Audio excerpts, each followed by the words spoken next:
Hello, moi c'est Farah de Think with Farah. Je suis coach holistique et formatrice business et marketing digital et j'aide les entrepreneurs ambitieux et ambitieuses comme toi à dépasser leurs blocages et leurs pensées limitantes pour faire boomer leur business. Discutons ensemble des solutions concrètes et activables pour faire boomer ton business un peu plus chaque jour et révéler l'entrepreneur totalement badass qui est en toi. Mon but ? Te partager mon expérience et mes apprentissages sans filtre et te donner les clés pour que tu puisses incarner chaque jour la personne qui te permettra de créer la vie de tes rêves. Hey, avant que l'épisode démarre, je veux te dire que je t'ai préparé un livret totalement gratuit pour faire le bilan des 12 derniers mois, fixer tes objectifs pour l'année à venir et surtout poser tes intentions. C'est quelque chose qui va t'aider à y voir plus clair dans ton business et surtout qui va te permettre de te fixer des objectifs atteignables avec un plan d'action pour y arriver et surtout une grande partie visualisation. C'est la clé pour travailler avec la loi de l'attraction. Même si tu le sais, il n'y a pas de loi de l'attraction sans passage à l'action. Ce livret gratuit, il est disponible dès maintenant. T'as juste à t'inscrire dans le lien dans la description de l'épisode pour le recevoir. Sinon, il est dans ma bio Instagram @thinkwithfarah.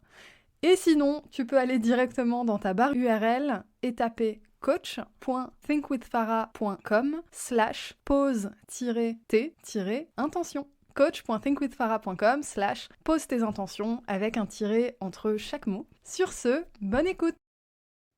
Bienvenue dans un nouvel épisode de ton podcast Think with Farah.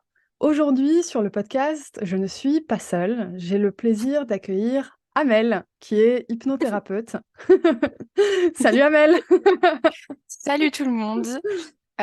Du coup, je vais me présenter un petit peu. Donc, moi, c'est Amel. Je suis sur le compte Instagram, donc Amel Ballan, il n'y a pas plus simple.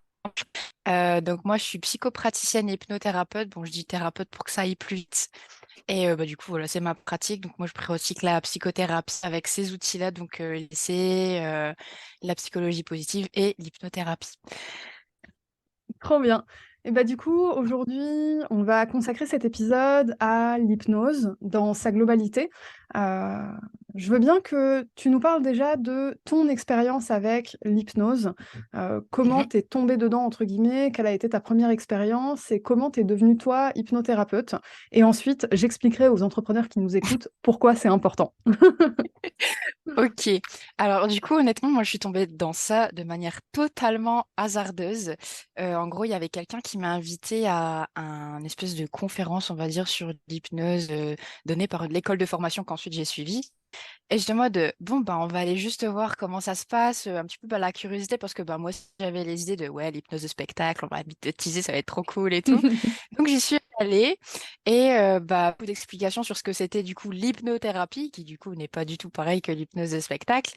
Et on a eu comment dire, de petits exercices. On a eu par exemple lever sa main, voir que finalement, quand on pose notre attention sur quelque chose de spécifique, en gros, il y avait un exercice où on nous faisait un petit peu genre faire une rotation du bassin avec le bras en arrière. Donc, je suis en train de te le montrer, mais du coup, les gens ne le verront pas. Ouais.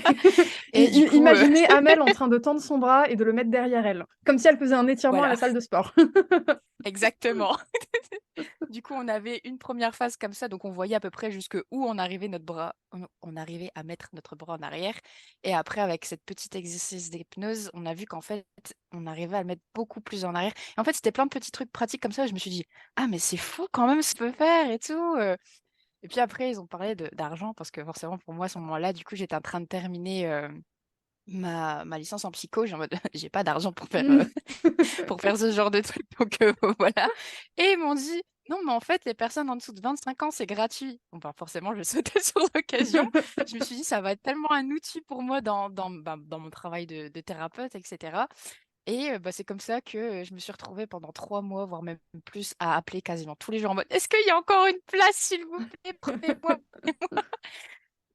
J'ai eu ma place et du coup, sur le coup, comme je te dis, c'était vraiment un petit peu parti en mode bon, on verra ce qu'on verra et je suis tombée amoureuse de l'hypnothérapie, un outil qui me parle énormément parce que il y a tout ce qui est visualisation et tout, puis aussi pour moi en tant que thérapeute, il y a aussi énormément de créativité, ce qui est important pour moi du coup, parce qu'en Mhm. vrai, bon, je l'expliquerai plus tard, mais avec l'hypnothérapie, on peut faire à peu près tout ce qu'on veut et y mettre tout ce qu'on veut. Donc moi, je suis en mode ah, mais en fait, c'est un grand terrain de jeu pour moi, donc ça va être super.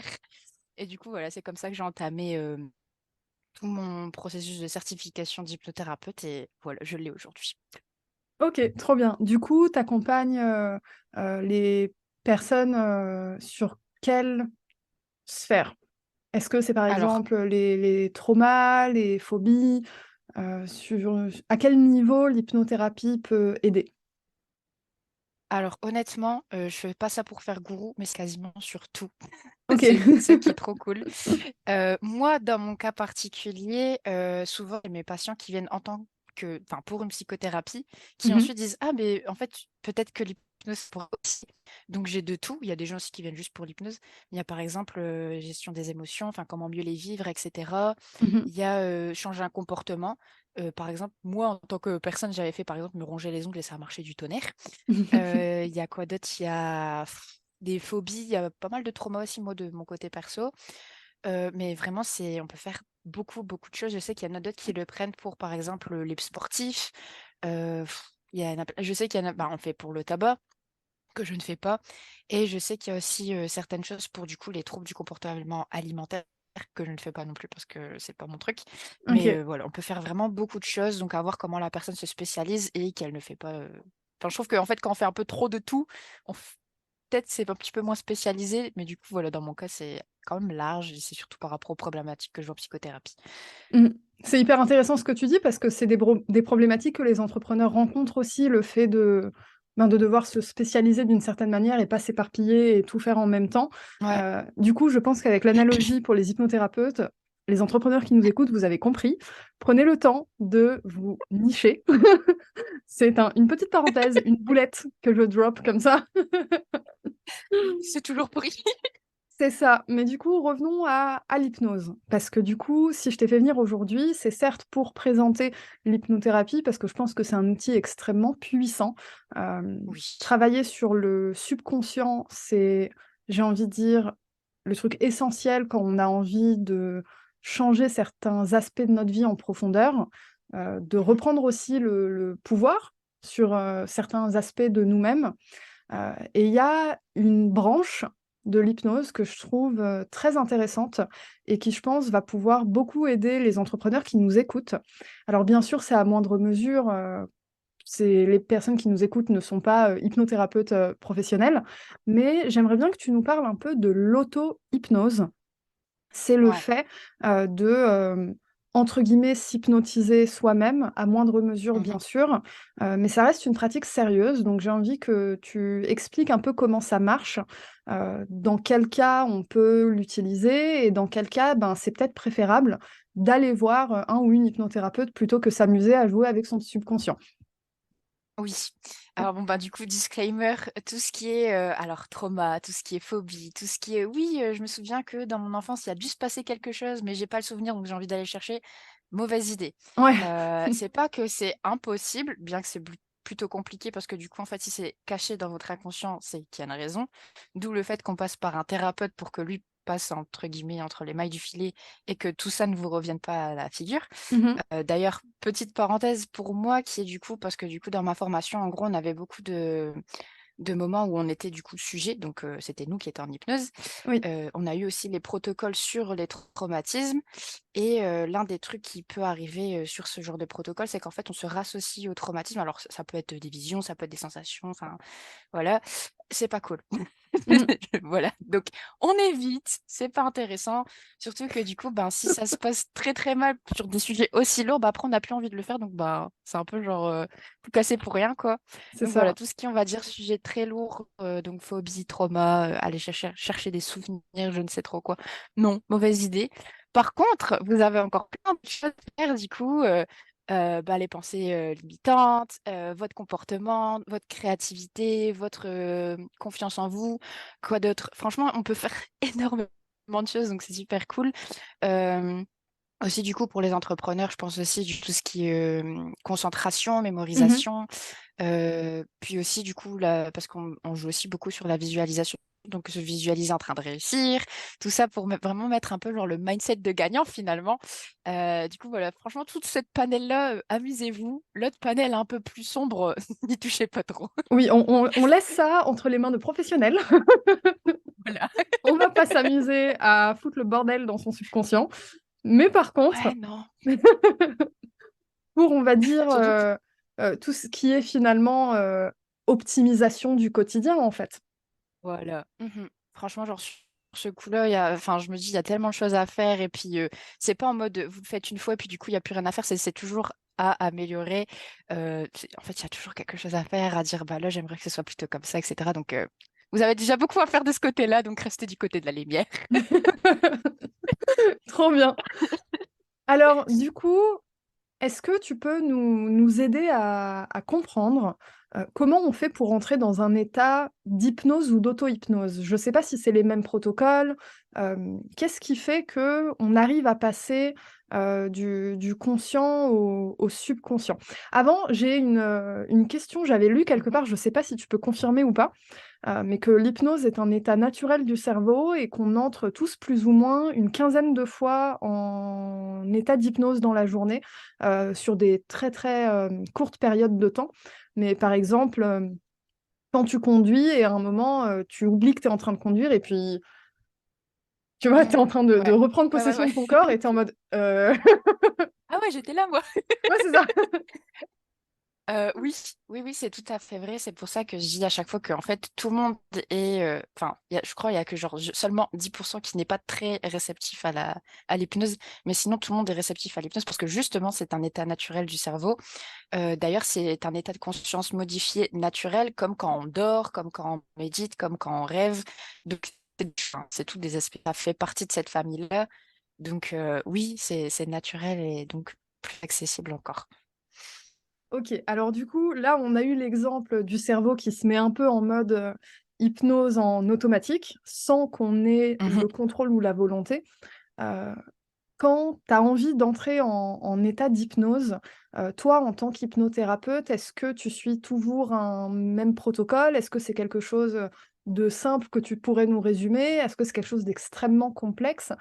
C'est vraiment juste pour, aider les personnes qui peut-être n'ont jamais fait d'hypnose, les aider à Mhm. comprendre, comment tu passes d'un état de conscience à l'autre. Ok. Alors, bon, en fait, je vais simplifier ça aux personnes justement qui n'ont pas de formation, quoi que ce soit. Je sais qu'il y a des formations d'auto-hypnose et je drop ça juste comme ça, mais il y a possibilité que cette année j'en fasse un. Voilà, ça c'est Trop dit. bien. Mais du coup, genre, pour les personnes qui du coup n'ont aucun bagage, on va dire, euh, en gros, déjà, ce qu'il faut savoir, c'est qu'il faut être dans un état de calme, surtout pour les personnes qui n'ont pas l'habitude, et aussi qu'en fait, au plus vous allez le faire, au plus ce sera facile. Et, Mmh. par exemple, moi qui du coup le fais de manière assez fréquente, moi c'est en un claquement de doigts que c'est bon, je suis partie. Donc voilà, au début, ça peut prendre du temps, des fois ça pourra peut-être prendre plusieurs essais, c'est ok, surtout quand on ne connaît pas. Donc déjà, être patient avec soi-même, c'est peut-être la première étape, je dirais. Et aussi bienveillant, parce que si ça marche pas, c'est ok aussi. Donc, pour rentrer un peu plus dans, on va dire, le protocole, donc moi, la façon dont je le fais, et encore une fois, ça change un petit peu de tout le monde. Bon, déjà, l'aspect calme, je pense que c'est important parce que si vous allez devoir vous parler à vous-même et qu'à côté, il y a des gens ou la télé ou quoi que ce soit, c'est peut-être pas le meilleur endroit ni le meilleur moment. Donc, un endroit calme, c'est déjà bien. Après, je sais qu'il y a des personnes qui mettent par exemple de la musique, etc. Parce qu'en fait, le premier but, ça va être de se détendre, un petit peu comme la méditation finalement. En tout cas, moi, je vis énormément comme de la méditation, même si c'est Mmh. différent. Mais du coup, un petit peu rentrer dans cet état de calme, de sérénité, j'ai envie de dire. Voilà, genre se poser. Et puis, du coup, petit à petit, donc se concentrer par exemple sur la respiration, ça peut se concentrer sur la détente des muscles et en fait rapprocher petit à petit son focus d'attention, j'ai envie de dire, sur soi, sur son intérieur. Et en fait, ça va être un petit peu genre comme une espèce d'inspiration qui va se passer. Essayer vraiment, genre, voilà, j'ai envie de dire, réaligner avec soi-même. Et, après, quand vous sentez que vous partez un petit peu dans cet état, j'ai envie de dire d'entre-deux, je pense qu'on le sent à semblant de rien. Bah, je Mmh. peux pas être à la place de tout le monde, donc j'ai que mon expérience personnelle dans ces sensations. mais je trouve qu'on le sent qu'on n'est plus tout à fait genre là, comme je suis en train de te parler, genre je suis là, alors Oui. que quand je suis en état d'hypnose, je suis plus trop là. Et justement, que ce soit en auto-hypnose ou en hypnose normale, j'ai envie de dire, enfin, quand c'est quelqu'un qui le guide, on dit comme quoi justement l'attention périphérique, donc sur ce qui nous entoure, est réduite et tout se focalise sur l'intérieur. Mmh. Donc c'est ça en fait qu'on va rechercher par cette espèce de calme, recentré sur soi, respiration, blablabla. Une fois que du coup vous êtes dans cette espèce d'état d'entre-deux, ce qui est bien du coup, c'est de vous parler à vous-même, essayer de vous donner du coup des directives. Par exemple, ben là, enfin, on peut même se tutoyer, hein. Là, tu te sens tranquille, tu peux continuer à ressentir, voilà, la chaise, et puis petit à petit, tu ressens, je sais pas, l'air, parce que du coup, petit à petit, tu vas peut-être visualiser, je sais pas, un truc de forêt. Enfin, c'est vraiment trop proche. C'est ça aussi que du coup, c'est important de savoir, c'est que vous aurez tous une expérience différente. Ça, c'est Mmh. sûr et certain. Donc, c'est pour ça que là, je vous parle de mon truc, mais ça se trouve, ce sera totalement, ce sera la plage, ce sera en montagne, je ne sais pas. Peut-être nulle part, même, sans rien. Et du coup, voilà, c'est essayer de jouer sur ses sens déjà, sur ce qui est plus important pour vous. Peut-être pour moi, par exemple, c'est la visualisation. Peut-être pour vous, ce sera plutôt les sons. Peut-être plutôt finalement sentir l'air sur votre visage, c'est peut-être un truc qui va vous faire encore plus être en état d'hypnose. Donc voilà, c'est ce qu'on appelle l'induction, c'est entrer en état d'hypnose. Donc c'est le premier plateau et là où on est en train de descendre. Donc là, je suis en train de faire une vague vers le bas pour montrer à Farah ce que je veux dire. Et ensuite, du coup, on arrive au plateau thérapeutique. Donc c'est le moment où on met notre petite popote là de protocole, des choses en fait qui vont nous être utiles. Donc là, peut-être après, comme tu disais, je donnerai peut-être des outils plus concrets, mais donc pour Mmh. expliquer en grand. Donc voilà, là, c'est votre plateau thérapeutique, c'est vers le bas, vous êtes en train de faire votre travail. Attendez, je tousse. Désolée. Merci d'avoir prévenu et d'avoir enlevé ton micro. De rien. Donc vous avez votre plateau thérapeutique et après, en fait, c'est fait, vous allez remonter vers un état de conscience normal, éveillé, enfin celui de tous les jours. Je pense que vous allez le sentir déjà dans votre corps que c'est fini, que vous sentez qu'il y a plus rien à faire quelque part et que bah, c'est bon, entre guillemets, vous en avez marre et c'est bon, on a fini le travail, c'est bon, on peut sortir. Donc voilà, petite aussi parenthèse, c'est pas possible de rester bloqué en hypnose. Ce n'est pas possible. Au pire, vous dormez. Ça Ouais, arrive de s'endormir, je le fais c'est ce souvent, que j'allais te dire. Moi, mais vous c'est pouvez une pas rester. expérience que Voilà. j'ai. La première fois que j'avais pratiqué l'auto-hypnose, j'avais fini par dormir, j'avais tapé ma meilleure sieste. Non, mais c'est utile pour s'endormir, je ne le cache Ouais, pas. Mais du coup, voilà, c'est vraiment pas possible de rester bloqué et que, genre, je sais pas, 10 jours plus tard, on vous retrouve momifié, c'est impossible. oui, C'est sûr, vous allez vous réveiller. Non, mais je sais que c'est une peur, donc je préfère le dire. Genre, même si vous êtes tout seul, y a pas de souci.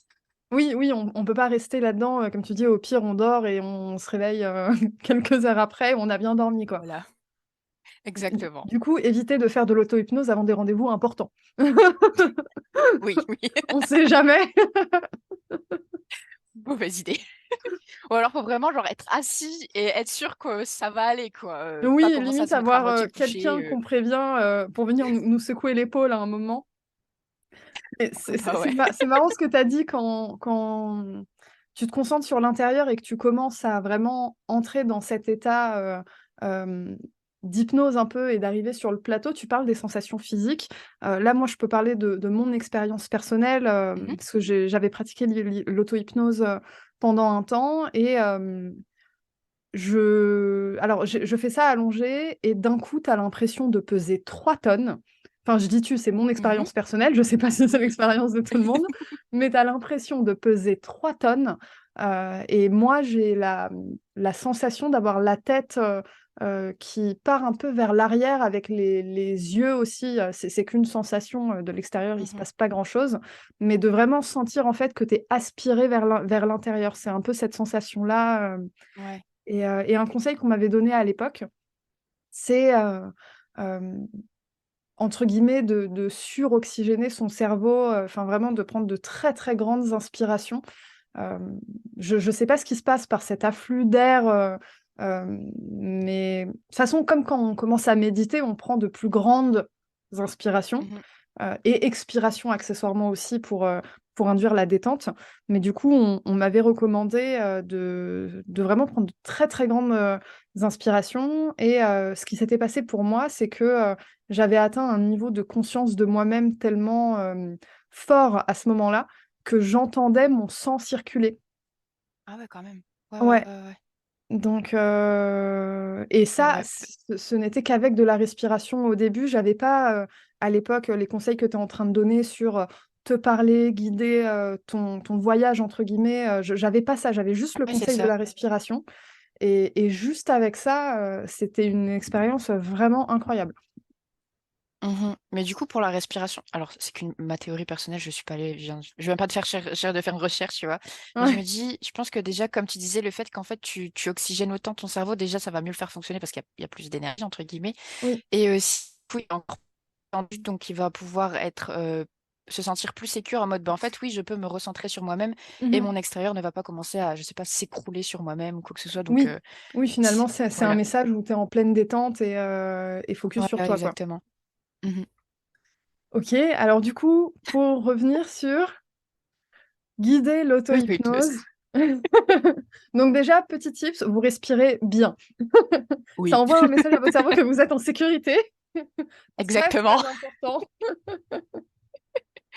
Voilà, donc respirer, C'est ça. ça peut être utile. Un endroit calme, surtout quand on commence, ne vous faites pas distraire. C'est facile au début de se faire distraire par tous les petits bruits. Donc choisissez un endroit calme ou mettez même une petite musique d'ambiance si ça vous plaît. Enfin, essayez Mmh. un petit peu au début de voir ce qui vous détend vous. Donc ça, c'est pour la partie donc déjà, mettre en condition. Mmh mh. Après, du coup, pour l'induction, c'est vraiment une histoire de rentrer en soi. Il y en a que c'est juste rentrer en soi et du coup, ils ont justement cette sensation d'être aspirés. Il y en a, ça va être plutôt de, comment dire, limite de flotter au-dessus de la terre. Donc, il y en a que c'est Oui. plutôt genre rentrer à l'intérieur et les autres, ça va être plutôt sortir.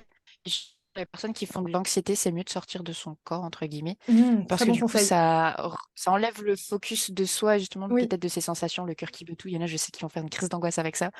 Donc, si c'est pas votre truc, vous pouvez essayer, alors gros guillemets, de sortir de votre corps, c'est-à-dire plutôt, ben, je sais que là, je suis dans ma chambre, et puis après, du coup, il y a ma maison, et puis après ma maison, bah, il y a ma ville, et en fait, à chaque fois, grandir comme ça D'aller un jusqu'à peu dire, bah plus là, en fait, c'est loin, cette terre, voilà. C'est vraiment plutôt genre une sentiment de grandeur plutôt que de rentrer en soi, oui. peut-être quelque chose de trop serré. Enfin Mmh voilà, mh. petit tips du coup selon vos préférences. Essayez, vous verrez bien ce qui vous plaît. Donc voilà, induction, donc on rentre en soi ou on sort de soi du coup. Détente et du coup toujours donc ça va être l'induction. Vous aurez peut-être des signes, donc comme disait Farah par exemple, elle, c'était des sensations physiques au niveau du coup du poids, une sensation au niveau de la tête, des yeux. Moi, je sais que c'est quand je commence à déglutir, donc j'avale ma salive, je sais que je suis en état Mmh. d'hypnose. Truc complètement bizarre, mais c'est plein de petits signes comme ça et que du coup, nous, en tant qu'hypnothérapeute, quand on est de l'extérieur, on le voit. Mais du coup, vous pouvez potentiellement le sentir aussi. Ah mais tu Nous, es des en fois, train on de voit dire des un truc de rougeurs ou des trucs comme non mais ça. attends, c'est un truc de ouf parce qu'un jour j'avais fait une séance avec une hypnothérapeute et j'arrêtais pas de déglutir et ça me rendait ouf, je comprenais pas pourquoi. Ouais. Non, mais ouais. Et puis, alors après, c'est un petit peu genre le symbolisme, quoi. Mais je me dis peut-être que c'est genre le truc en mode genre t'avales la pilule, entre guillemets, tu vois, petit à petit. Je me dis peut-être c'est Mmh. ça, tu vois. Ah, Je c'est sais pas. intéressant. Tu sais, On est en genre des mode, fois, j'ai des gens, ils ont épiphanie des là. quintes de tout. Non, mais c'est vrai, des fois, les gens, ils ont des quintes de tout. Et comme par hasard, je suis en mode, oui, s'il y a des choses compliquées à digérer, non, non, non. Puis elle commence à tousser, mais genre à se décoller les poumons. Je suis en mode, bon, ok, j'entends ce que le corps dit aussi en OK. même temps, tu vois. Mais bref, c'est plein de petits comme ça. Vous voyez, ça peut être du coup une sensation de lourdeur. Des fois, on a plutôt tendance à toucher d'un côté ou de l'autre, c'est possible. Enfin, c'est vraiment des petits signes que votre corps vous dit, Mmh. c'est bon, je suis bien là, on y est, on y est. Du coup, bon, bah, quand vous sentez que, comme je dis, vous êtes entre deux, donc là, c'est le plateau thérapeutique. Donc, à partir de ce moment-là, c'est là où vous allez mettre votre travail. C'est-à-dire, par exemple, si vous voulez, du coup, travailler sur la confiance en soi, changer un comportement, tout le tralala, c'est ici que ça se met, du coup, entre les deux. En petit exercice que j'avais proposé, je pense que c'est une question, Farah. Ah pardon. Je peux. J'étais en train de t'écouter, j'étais en train de me dire: «Oui, oui, vas-y, c'est hyper intéressant». Donc, je vais placer mon tips ici, genre ce que je Voilà, peux c'est faire, du ça. coup, pour vos... Voilà. Donc, désolée. Je disais, en gros, petit exercice que je peux vous proposer, C'est une fois donc que vous êtes en état d'hypnose, et cetera, vous allez visualiser alors écoutez bien, hein, vous allez visualiser devant vous comme si vous étiez dans une pièce. Donc n'importe laquelle, vous choisissez votre pièce. Dans cette pièce, il y a une vitre.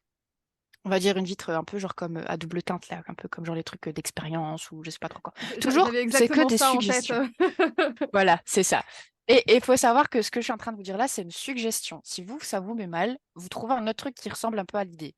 C'est Ah, vraiment toujours que de la j'ai une suggestion, donc prenez suggestion. Tu sais les salles de OK. classe où, tu es dans le couloir, tu as une vitre et tu vois la salle de classe à l'intérieur? Pourquoi pas? Ouais. C'est beaucoup Ouais, moins ouais, ouais. glauque, qu'une salle dans un Ouais. commissariat avec une vitre teintée, tu vois? Moi, c'est un peu genre le truc savant fou en Ouais, fait c'est que j'ai ça. en tête, du coup ça marche pour moi, mais je sais que ça marche pas pour tout le monde. Donc Bah, voilà, du coup, si vous ça avez vous 2 va plutôt options. l'école, voilà. Donc vous voyez, cette vitre, qu'importe dans quel, dans quel voilà, quel contexte. Moi, j'ai continué avec ma salle parce que du coup, c'est plus facile pour moi de visualiser, après vous faites à votre sauce.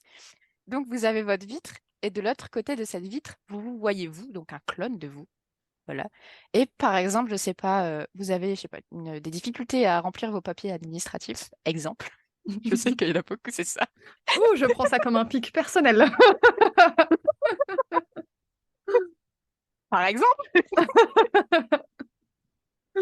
Donc vous voyez-vous avec, je sais pas si vous avez des papiers à remplir ou que ce soit, mais en fait, vous visualisez-vous dans la situation qui vous stresse. Donc là, par exemple, j'ai pris les papiers et du coup, devant vous, pas votre clone, devant vous en tant que personne, OK? C'est ça qui va être un peu compliqué, c'est que du coup, il y a vous en tant que personne, donc moi numéro 1, Amel, qui est en train de vous parler et il y a mon clone, moi numéro 2. Donc on va dire moi 1 et moi 2, comme ça tout le monde suit.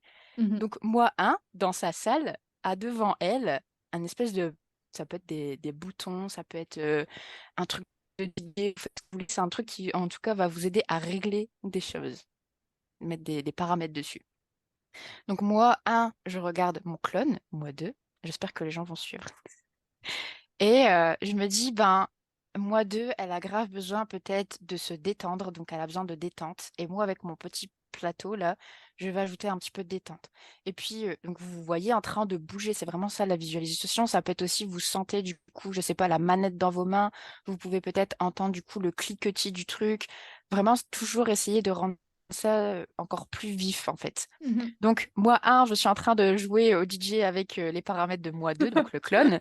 Donc je sais pas, elle a besoin d'un petit peu de détente, elle a besoin un petit peu de confiance en elle, et cetera et en gros, quand je vais faire ces changements, je vais regarder du coup ce clone changer également. Par exemple, je vais voir que sa posture, elle va changer, je vais voir que peut-être que j'entends qu'elle respire mieux, enfin voilà, je sens plutôt, je vois que ça va mieux. Mmh. Et en gros, après, on va pouvoir la mettre en route, cette scène. Donc, je vois que mon clone est en train de faire les papiers. Ça se passe plutôt bien, mais je pense que ça pourrait aller encore mieux. Je vois que, par exemple, elle aurait encore besoin d'encore plus de confiance en elle ou, je sais pas, toute autre chose.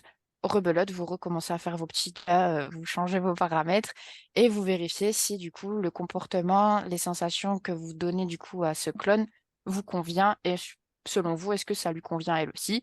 Une fois que voilà, vous pouvez le faire plusieurs fois. Une fois que c'est OK, que vous vous dites: «Bah, là, c'est parfait, la situation me va», vous allez pouvoir sortir de la pièce, donc rentrer avec elle finalement. Et là, encore une fois, c'est un petit peu propre à chacun parce que, il y en a qui vont voir quelque chose de spirituel, il y en a d'autres qui vont voir quelque chose de scientifique, je sais pas. Mais, vous allez essayer d'incorporer cette version de vous, donc le clone, à Mmh. vous-même. Une espèce de fusion finalement. Donc je OK. sais pas, peut-être que cette personne va rentrer en vous dans un éclat de lumière, j'en sais rien. Vous allez voir ce que vous allez voir, j'en ai aucune idée. Mais du coup, voilà, donc il y a cette idée d'en fait d'incorporer ce que vous venez d'apprendre inconsciemment. Et du coup, vous avez pu aussi faire une espèce de dissociation entre vous et un peu le cobaye finalement, de Oui. voir ce qui était suffisant pour elle et qu'est-ce qui était, trop ou pas assez. Et une fois que pour vous c'est bon, donc vous avez fait vos essais sur votre cobaye là-bas, là vous pouvez incorporer sur vous en tant que personne ces apprentissages. Donc voilà, ça c'est par exemple un exemple de travail. Et une fois que du coup vous avez incorporé ça, que bah, c'est fini, vous allez pouvoir commencer à recommencer bien sûr, à repartir du coup sur, par exemple moi je sais qu'à chaque fois que je fais de l'hypnose pour rentrer et pour sortir, je passe par un sentier de forêt et c'est toujours le même. Et ben, je sais qu'une fois que c'est fini, je vais retourner sur mon sentier et je vais me dire, donc toujours en tutoyant, c'est bien parce que du coup ça apporte, je sais pas, une espèce de ligne directrice plutôt que dire Mmh. «je». et dire, ben là, du coup, tu vas sortir de la pièce et puis tu vas la fermer derrière toi et puis tu vas retourner sur le sentier en forêt, puis tu vas remonter petit à petit et puis tu vas commencer à sentir ton corps et en fait ramener les sensations physiques sur le vrai corps hors hypnose et réincorporer finalement sa conscience, j'ai envie de dire ça. Et petit à petit, voilà, sortir de l'étape d'hypnose et puis j'entends les voisins faire du bruit et gna gna gna, jusqu'à arriver à un état de conscience basique, j'ai envie de dire.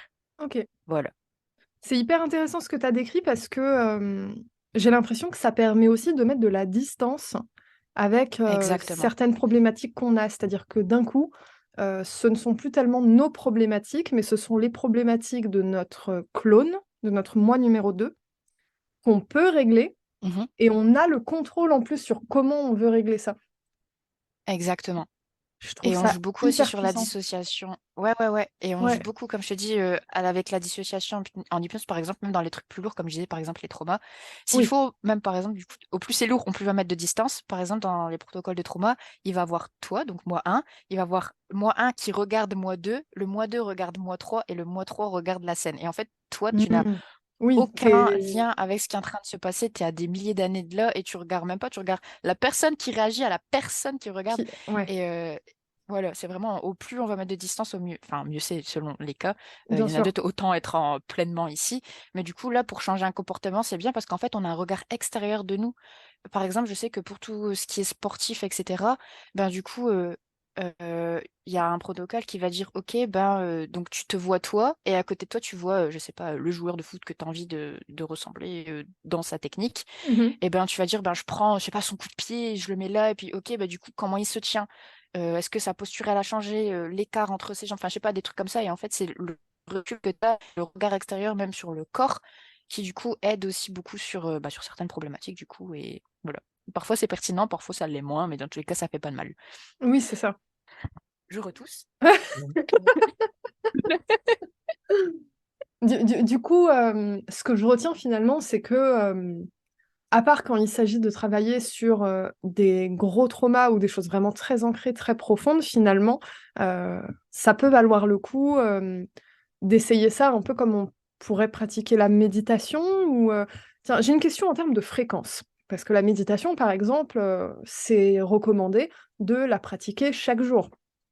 Mmh. Concernant l'auto-hypnose, hem, ça a l'air d'être plus demandant pour le cerveau. Est-ce que c'est quelque chose que tu recommanderais chaque jour au même titre que la méditation? Non, parce que comme tu l'as dit, ça demande énormément, surtout du coup en état d'auto-hypnose, parce que vous êtes autant le praticien que le sujet, Mmh, donc ça fait déjà double demande bah, d'énergie.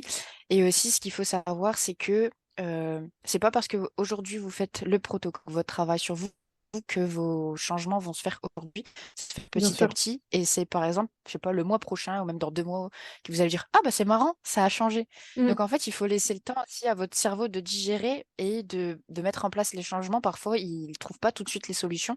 Bah, parce que c'est quand même vous, hein, c'est pas un être supérieur qui vit dans votre tête.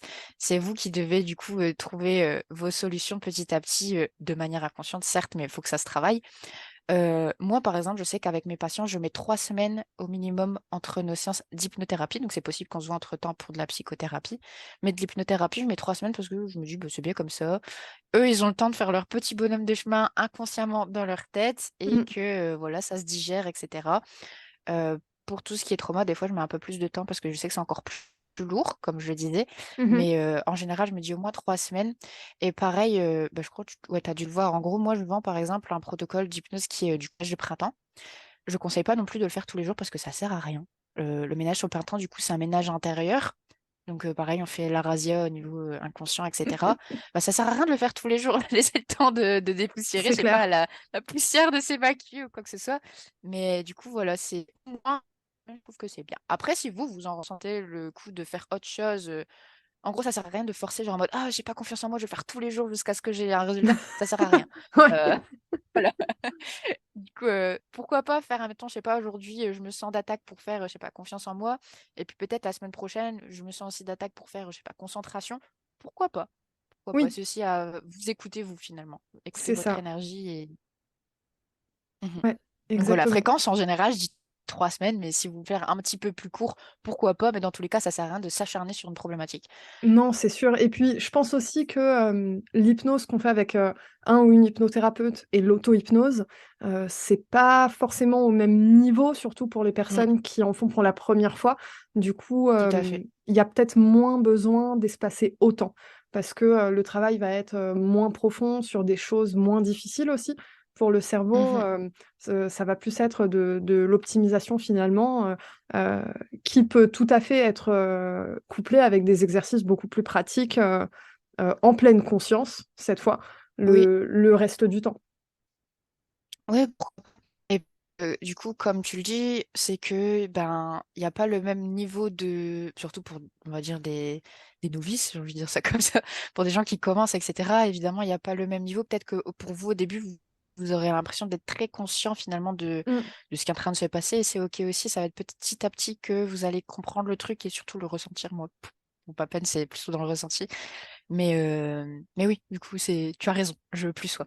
mmh et puis finalement, l'état de enfin, je trouve que quand on parle d'état de conscience modifié, c'est hyper, intéressant et c'est hyper juste parce que, surtout en auto-hypnose. Pour le coup, en hypnose avec, hypnothérapeute, c'est un peu différent, mais, en auto-hypnose, comme tu as dit, tu es toi-même, le ou la praticienne et le Mmh sujet. mh. Du coup, tu te guides toi-même, donc tu es obligé d'avoir un certain niveau de conscience pour être capable Tout de à fait. guider, en fait.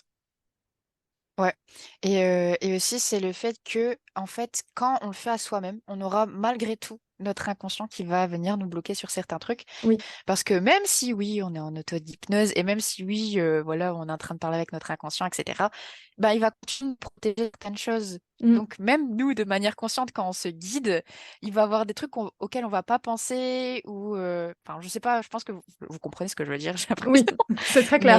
Mais contrairement voilà, parce que quand c'est un thérapeute, lui, il a une vision totalement extérieure de ce qui se passe à l'intérieur de vous. Il ne sait strictement je sais pas ce qui se passe dans votre tête quand je fais ça, tu vois? C'est que de la suggestion et parfois je vais suggérer des choses et dans ma tête, j'ai l'impression qu'il va se passer quelque chose dans la vôtre, mais finalement ça va pas du tout se passer comme ça. Mmh, Donc c'est une manière finalement un peu détournée d'arriver à tripoter votre inconscient avec votre accord, bien entendu, contrairement à ce que quand vous êtes tout seul, il y a toujours cette espèce de barrière invisible, j'ai mmh. envie de dire. Même OK. pour moi, hein, genre, pourtant je le fais depuis très longtemps, je fais des sujets un peu plus compliqués et je sais que je peux pas arriver au maximum que quand je vais voir un thérapeute. Oui, oui, forcément, mais il y a pas mal de pratiques comme ça qui, touchent avec le subconscient. Il y a le MDR aussi. Le MDR, Mmh. c'est un peu différent, c'est pas de l'hypnose, mais c'est borderline, on s'en rapproche un peu. Mmh. Pour les personnes qui savent pas ce que c'est, le MDR, c'est une thérapie qui est utilisée pour les traumas, qui peut être utilisée pour, d'autres choses aussi et en fait, on joue sur les mouvements oculaires. On fait des mouvements OK. avec, un bâton ou avec, des doigts et en fait, le but, c'est de faire bouger les yeux au même rythme que dans la phase du sommeil, parce que c'est dans cette phase-là qu'on digère l'information au niveau, cognitif, conscient, émotionnel et cetera. Là où, bah, quand il y a un trauma, le cerveau est incapable de digérer cette information. Exact. Donc il y a plein de choses comme ça qu'on peut faire avec le cerveau, c'est passionnant. Mais merci pour cet épisode Amel, je pense que ça permet De rien.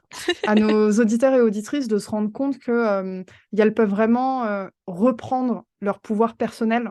C'était ma volonté aujourd'hui en parlant d'hypnose et d'auto-hypnose de dire, bah, en fait, comment tu es aujourd'hui, bah, déjà c'est très bien, première chose, love yourself pour commencer et Tout à ensuite, fait. s'il y a des choses, que, tu as envie, que j'ai envie, qu'on a envie d'optimiser, des limites qu'on a envie de dépasser, ben, c'est possible. Moi, c'est le travail de ma vie, hein, je le fais avec mon podcast, mon programme et tout. Tu le fais avec, l'hypnose et tu le fais très, très bien, Amel. Donc heu, Merci. donc merci pour cet épisode. Quel serait ton mot de la fin pour les entrepreneurs qui nous écoutent? Oh là là, ça c'est une question philosophique, j'aurais besoin de 4 heures avant, Alors, pour les entrepreneurs qui nous écoutent, j'ai envie de dire, soyez patients avec vous-même. Je Mmh trouve mh. qu'on a tous envie que ça aille très très vite et que ça aille mieux, etc. Soyez patients Et comprenez que c'est en étant patient avec soi-même et aussi en prenant soin de soi Mhm. que du coup, même dans votre business, ça va se ressentir. Bon, je pense qu'avec Farah, de toute façon, vous devez en entendre à l'appel, ce genre de conseils. Ouais. Mais ouais, je dirais surtout la patience parce que du coup, je peux faire un petit parallèle avec ce que j'ai dit en hypnose, c'est du coup être patient avec soi-même quand ça fonctionne pas, etc. Donc voilà, soyez patient et faites de votre mieux. Prenez soin de vous. Ah, trop Voilà, bien. c'était ça le mot de la fin. J'adore avec la petite voix suave à la fin et douce et tout. Amel, où est-ce qu'on peut te retrouver? Alors, vous pouvez me retrouver sur Instagram majoritairement, du coup, Amel-Ballant, c'est là où je suis le plus clair de mon temps. Je mettrai Et tout sinon, dans bah, la j'ai un... description de l'épisode. Ouais, super. Bah, sinon, du coup, j'ai aussi une page Instagram, où du coup, c'est... bah, pas Instagram, je viens de le dire. J'ai une page Facebook, pareil, Amel Ballant, et puis après, c'est les réseaux basiques, hein, LinkedIn, le site, etc. Mais du coup, principalement, retrouvez-moi sur Instagram, c'est là où je suis vivante et active, etc. Ok, trop bien. Bah, dans tous les cas, je mettrai tout dans la description de l'épisode. J'en parlerai aussi dans ma story Instagram le jour de la sortie de l'épisode. Donc, si vous voulez avoir toutes les infos, vous pouvez aussi me suivre at thinkwithfarah. Merci pour ta présence, Amel. Merci Merci à toi de pour m'avoir invitée. avec plaisir. Merci aussi pour ton écoute, à toi qui as passé du temps avec nous. J'espère que tu as appris énormément de choses. N'hésite pas à envoyer un petit message à Amel ou à moi et je lui transférerai si tu as essayé l'auto-hypnose pour nous faire Oui, un petit retour. Ce serait passionnant. Et tu peux également mettre un commentaire sur Apple Podcast pour nous faire un retour sur cet épisode. Voilà, à la semaine prochaine!